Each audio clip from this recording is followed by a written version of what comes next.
everybody, you're watching Cole the Corn Star. Hello everybody, welcome to the farm. We have a bunch of stuff going on today as we're starting to get prepared for harvest, and I think we may potentially have a $200,000 problem. First up, we got Cooper and Zach here in the driveway. They're putting the duals on the Challenger. We got Zach running around in the JCB skid loader right now. He has the tire grabber on the front picking up these duals. Watch how this thing works. It's like a big vending machine claw. He's just gripping onto the tire. And then look at that. That thing weighs like 2,000 pounds. And he's picking it up like it's nothing. By the way, if you are interested in a tire grabber, I will have the link down in the description where you can get a hold of them. How's it all going, Coop? Going together good.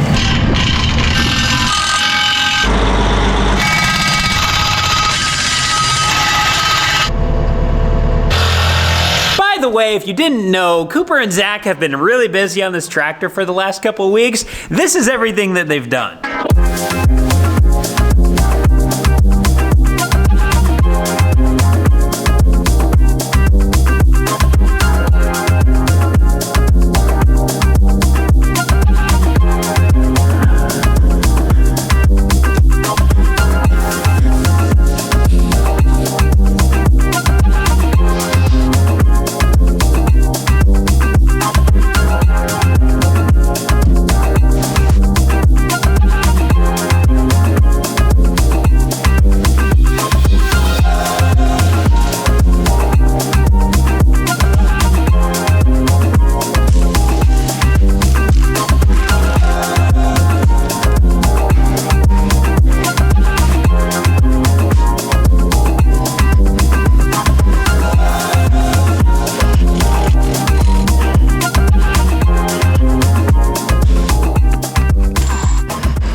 On top of putting on new decals and getting rid of rust and repainting things, we also had the Challenger ceramic coated. A couple years ago, we started ceramic coating a few tractors, and once we started doing that, we haven't waxed anything since. We've been just going the ceramic coat on everything. I believe the Challenger was the last tractor that we needed to have ceramic coated. And if you're not familiar with ceramic coating, it's basically wax but on steroids. It lasts for several years, and if you have something with that shocky, grungy, dirty look to it, it gets that completely out, and it literally makes it look like a new tractor. So on our farm, we've done the Combine, the 340, the 7140, the 4840, and now the Challenger. And when you get done washing them, it literally looks like it's wet. I am going to put in a little plug for the guy who does our ceramic coating. His name is Anthony Waters. He owns Waters Auto Detailing. He pretty much travels through the entire state of Iowa into Minnesota, Nebraska, Illinois, Missouri.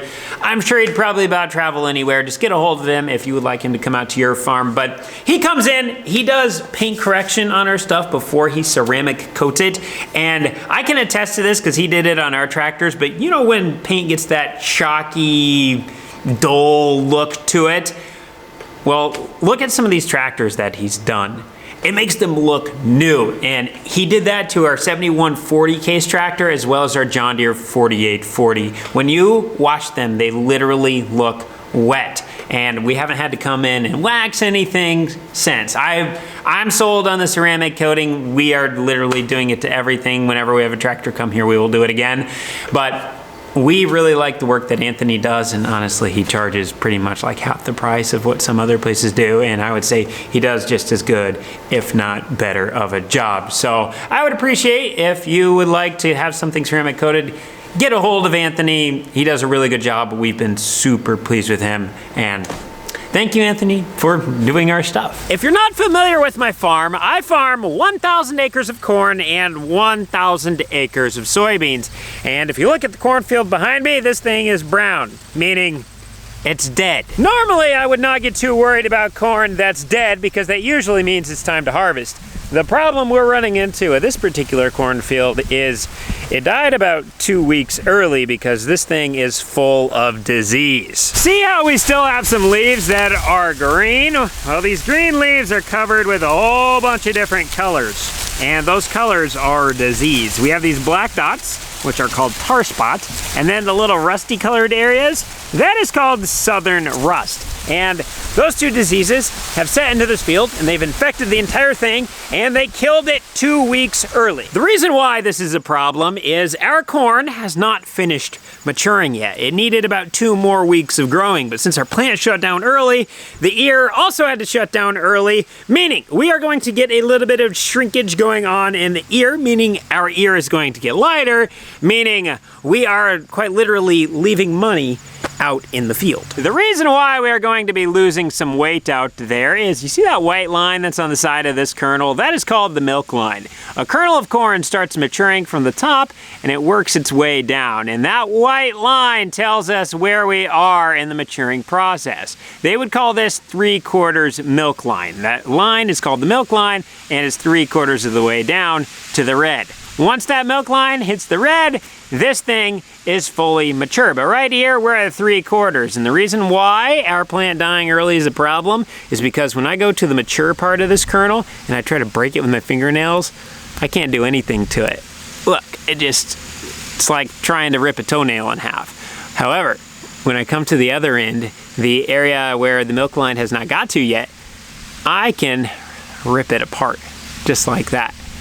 And so this area is still green, still got a lot of moisture in it, and if it dies early, that moisture dries out, it leaves, and then we are left with a lighter kernel. For today's farm jobs, I plan on working on my farmhouse later, but before we do that, I want to hop on the dirt bike and go scout all of our fields, and I want to see if there are some that are still alive where we can maybe come in for a late season fungicide application to be able to keep our plants alive a little bit longer and try to prevent some lost yield. At the point we're at right now, I have been told we can lose up to 50 bushels per acre, which across our entire farm would equate to about $200,000. This rescue fungicide pass is not one that we make lightly. It would cost about $15,000 to do the entire farm, but we're looking at about $200,000 of losses. We are not going to get all $200,000 saved by this fungicide application. However, if we can spend $15 and save 50, to me, that's worth it. And honestly, I don't know. Our crops may be too far gone at this point.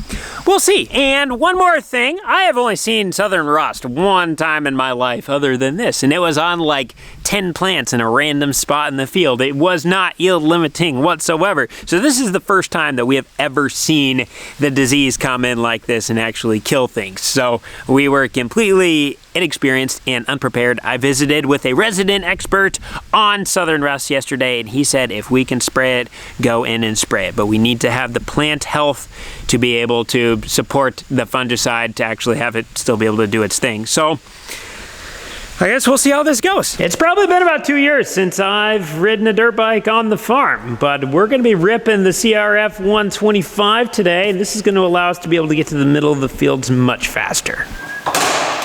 I gotta put some boots on. This hurts my feet.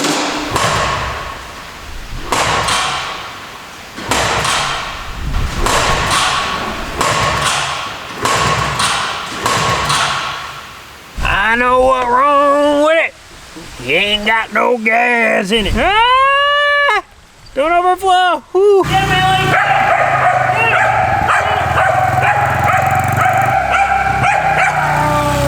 I'm in the field right around my parents' house, and I have a feeling that we just have too much death in this one. I think this one is pretty much out of the question for fungicide. Which is unfortunate because this corn is about half milk line, so this is subject to the 30 to 50 bushels per acre loss. We just came in here way too late. Which, as much as this stinks, we've never experienced this before, so while we're learning a lesson, it's not a fun lesson to learn. I'm in the next field, and there is a lot more green in this one, so we're gonna be hitting this with another round of fungicide. Still got green in this one. This is getting sprayed. And looking at it, we are half milk line. With every field we go to, I'm making sure to check every hybrid in the field, which is usually 2 or 3. I was just in one that was green. I stepped over 100 yards, and look at this. We are in one that is brown. So I don't think it's worth putting any more money into this one, so we're just gonna do the other one. We also have ears that have dropped in this hybrid. This means the plant is done. There's nothing we can do for this anymore, and we're starting to get some that are also like this. And when they're in this stage, they're just on their way to here. So these ones are done. When they're up, they can still do something, but this one, that one, this is all we're gonna get for yield out of these. As much as I don't like this, when we run into problems in our fields like this disease or whatever it is for the year, every year it's something different that most of the time we've never experienced before. Every time we run into these things, it makes you realize that there's a lot that you do not know, which is sort of motivating to me because it makes me want to learn more so that way I can be a better farmer. So as much as I don't like this, it's actually probably good for me because it's making me a better farmer. Check this out. See how our soil looks like bologna that's been sitting on the countertop inside the package for the last 6 months? That is a sign that we have had saturated soils that did not dry out. So if I had to guess, I would say that is also contributing to this overall plant unhealthiness. Check this out. We might have found a corn that has a milk line that made it all the way down. So this is good news. This means that the disease will not affect this as much when it comes to a yield loss perspective. However, we did have a little bit of pollination issues, and we did have some kernels that died out on the top. Back in the shop this morning, we got a Freightliner in here. I had a flat tire, had a nail in it, so got the nail out, put a patch in quick, put it back on the rim. We'll mount these tires back up, and then I think just got to give this truck a wash quick and waiting for radios to put in it, and then it should be good to go.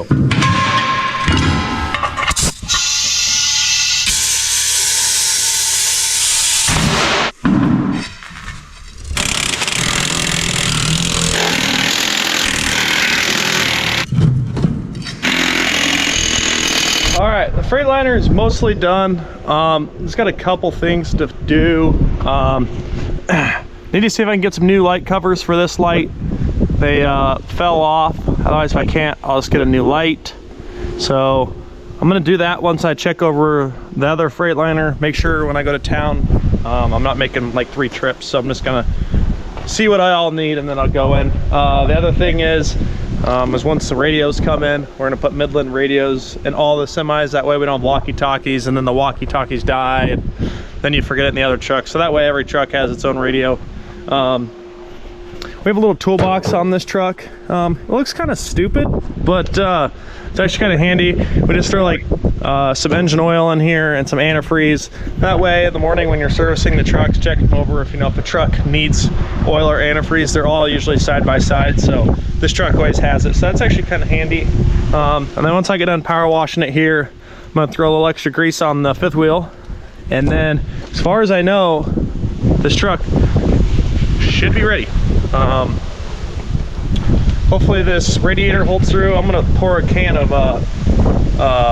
leaky fix or whatever it's called in the radiator. It's kind of leaking, but for now we're just gonna pour it in there. If it doesn't work through fall this winter, we'll pull it in the shop, put a radiator in it. This truck and the white Volvo are both leaking, so it's a year for radiators. We did a radiator and the red Volvo last year, and then we put one in the John Deere tractor. So I don't know, just a year for radiators, I guess. So yeah, we're gonna go ahead, set the camera up here, give this thing a quick power wash, get a bunch of this oil blasted off so I can get dirty again, but at least it'll be ready.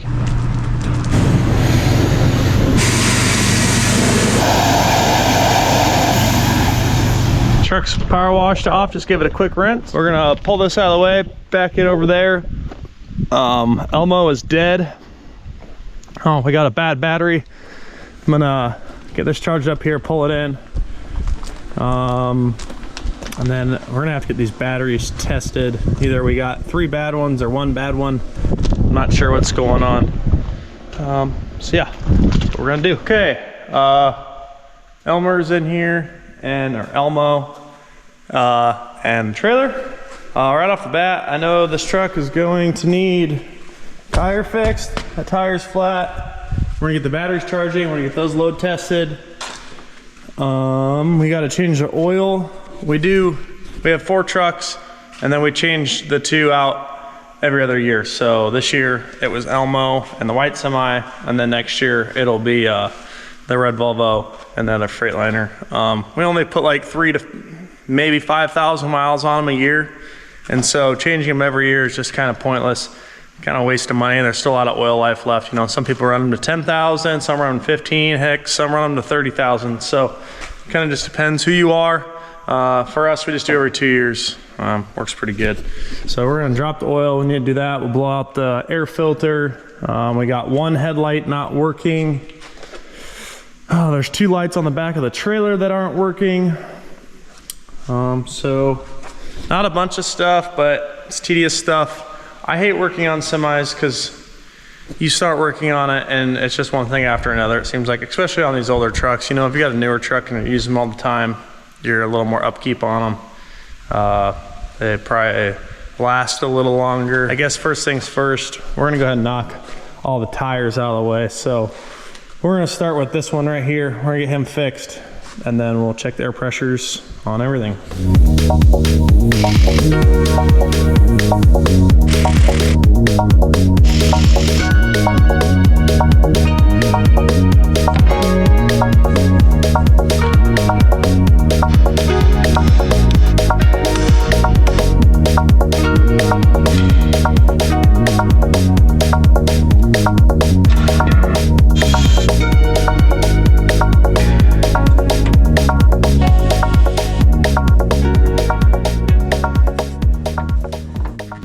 I've inspected 4 fields so far. I just came back to grab a sweatshirt. It's starting to cool down quite a bit. Zach is going to get started in the sprayer, so that way, hopefully we can get all of this stuff done today. And honestly, besides paying for the product that we're putting out on the fields right now, the most annoying part about all of this is our sprayers were completely cleaned up and winterized.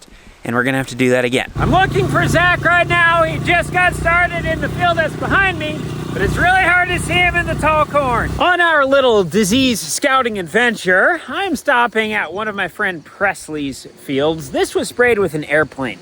And looking at fields that I've seen of ours compared to other neighbors that have been sprayed with airplanes, I'm kind of questioning how effective the drone actually was. I'll throw the drone up in the air in a little bit so that way we can get an aerial reference, but from what I'm seeing, I think this corn is a lot greener because I think the airplane did a much better job than the drone. I'm not gonna say that it looks night and day different inside of here, at least when it comes to the ear down, but from the ear up, I definitely would say the top canopy in this airplane sprayed field definitely looks a little bit greener. This could be something that's hybrid specific, where this particular hybrid is just more resistant to the tar spot and the southern rust.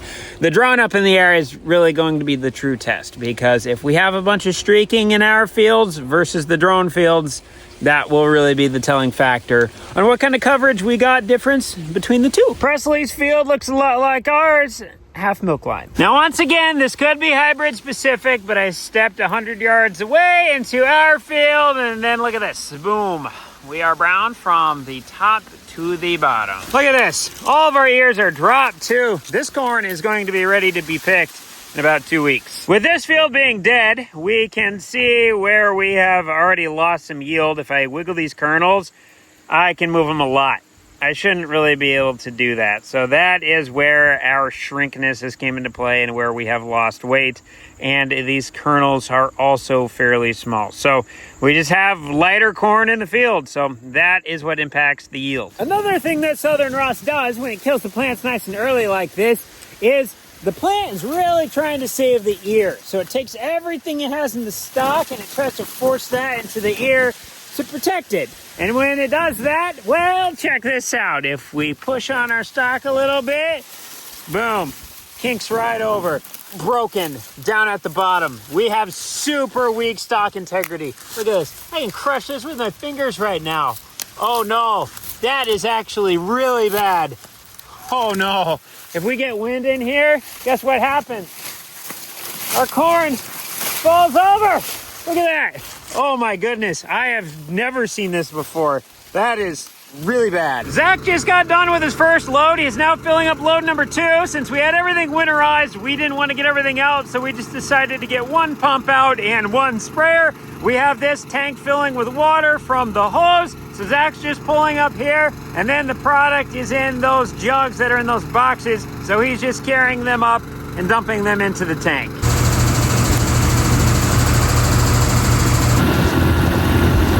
Hey, look at this! We planted some 118-day corn this year, which is about 4 days longer than what's probably recommended in this area. But look at this. It's all green. This is definitely getting sprayed. This is probably the ugliest looking ear of corn I've ever seen. I just got done looking at all of the farms, and 50% of the farm is too far gone. It is too dead, so we are not going to be doing anything with that. Now, when it comes to the other 50%, 25% is wishy-washy. It might do something, it might not. So what we are going to do is go in and we are going to do 90 feet, and then we're gonna skip 90 feet, and then we're gonna do 90 feet, skip 90 feet, and we're gonna do that across the entire field. So that's 25% of our acres. And then the last 25% of our acres are nice and green and healthy looking yet. There's disease there, but I think we have a pretty good fighting chance with applying some fungicide on it. So we are going to do 100% application on those. So it's going to be a really interesting year to see how everything turns out. And right now, I have a feeling that there's probably going to be a lot of variability from field to field. Full transparency, I have no idea if this fungicide application that we are doing right now is actually going to work or not. It is more or less a Hail Mary, and the gentleman who told me about it was the first man to raise 500 bushel per acre corn.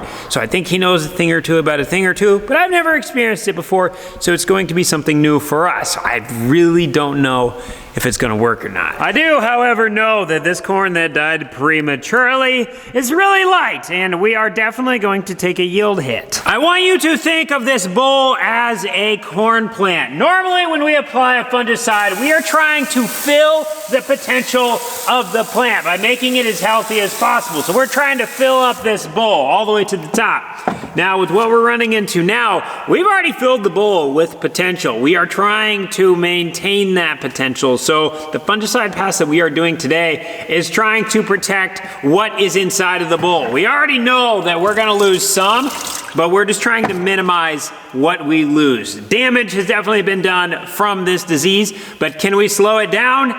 That's what we're trying to do. If we can slow it down, we can prevent from losing all of our water, or all of our yield potential. Not all of it, but you get what I'm trying to say. Instead of taking a 30 to 50 bushel loss, we're trying to minimize it down to 20. So we're not removing all of the loss, we're just trying to make it smaller than this. This is the math behind our decision making. It costs us about $15 an acre to put this fungicide on. However, the disease, if we get a 50 bushel per acre loss, will cost us $200 per acre. So we are spending the $15 and we are hoping we can get the disease somewhere in here. So we're not losing the full 200, we're losing some, but by spending $15, if we can save $100 of loss right here, that's a really good return on our $15 investment. We'd be making $85 on our 15. If you could trade $15 for $85, you'd make that decision every time. So that's what we're doing. I'm actually very curious to see what our fields look like from the sky. Do we have streaking from the drone or not? Wow, there's a lot of death out there. And oh, look at that. You can very clearly see the streaking of the drone. That is super interesting. You can almost tell pass for pass where the drone was. Look at that.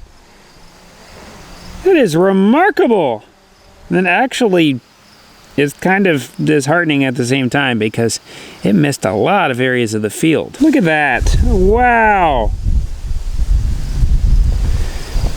It's weird when you look at it down the row, you don't really see it, but when you look at it at an angle, that makes a big difference. All right, let's see how much we ran over on those hills. Ooh, that was all me, by the way.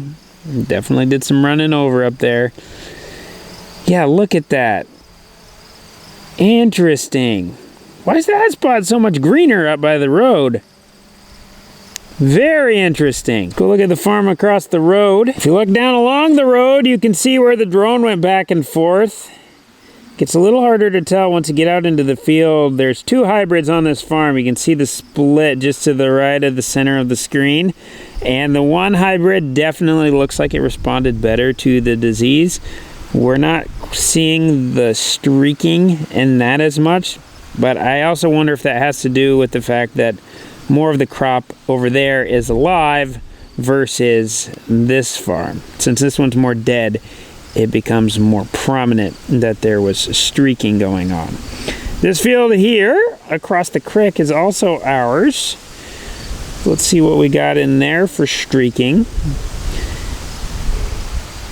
That's interesting. Got some pockets. Looks like, yeah, you can see a little streaking in this one too. Also not ideal. I believe there's 2 hybrids in this one as well. Where those tan pockets start, that is where the new hybrid starts. So to the left side of center of screen, that is one hybrid over there.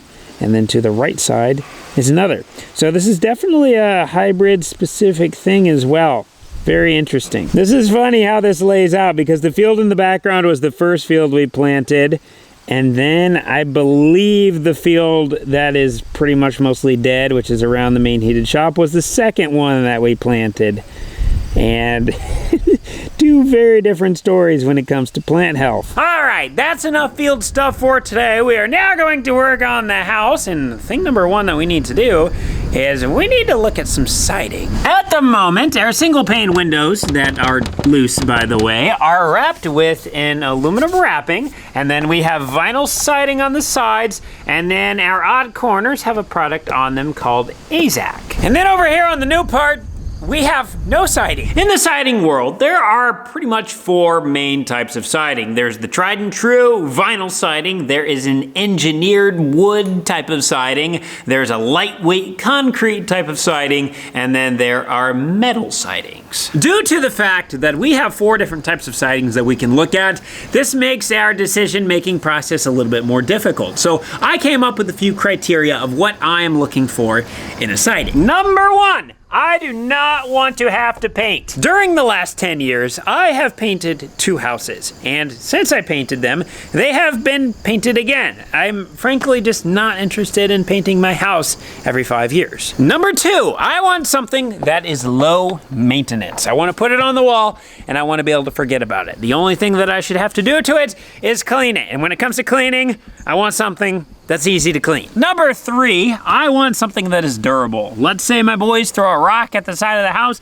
I do not want a siding that gets a hole in it like this. And then for my last criteria, it also needs to look nice. So when it comes to vinyl siding, the engineered wood, the lightweight concrete, and the metals, let's do some pros and cons. Let's start with vinyl, which is what I currently have on the house. When it comes to vinyl siding, it does not need to be painted, so that's a pro. When it comes to maintenance, it's also relatively maintenance-free, other than power washing, which it has little weep holes in it that can collect dirt, and then they drain dirt down the side of your house when you power wash it. So that is kind of annoying. I am talking about these little holes right here, but to be completely frank, if you never power wash your house, I guess you won't have that problem. The biggest con of vinyl siding is it is pretty brittle. This was from a board falling against the house. It completely busted a hole in it, and then we have another big hole right here, and if you get some hail or something, you can have that over the entire side of your house. So when it comes to durability,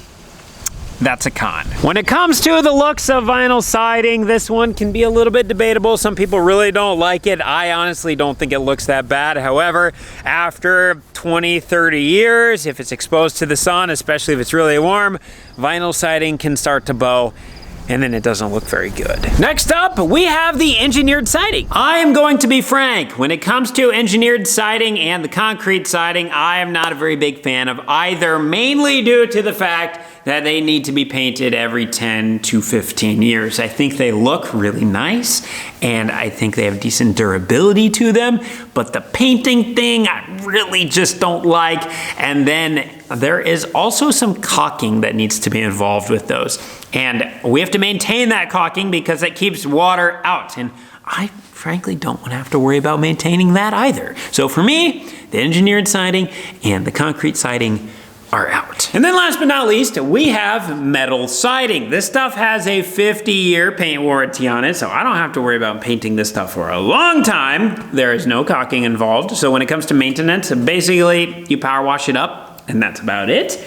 And then I think that it looks nice, and when it comes to durability, how much better do you get than galvanized steel? We don't have to worry about it rusting, and it's gonna take a lot to do some damage on this. When it comes to my grading criteria, steel siding is full of pros. The biggest con I would say people say about steel siding is it can be kind of difficult to install, but I really don't care if it's difficult to install. We will get it figured out.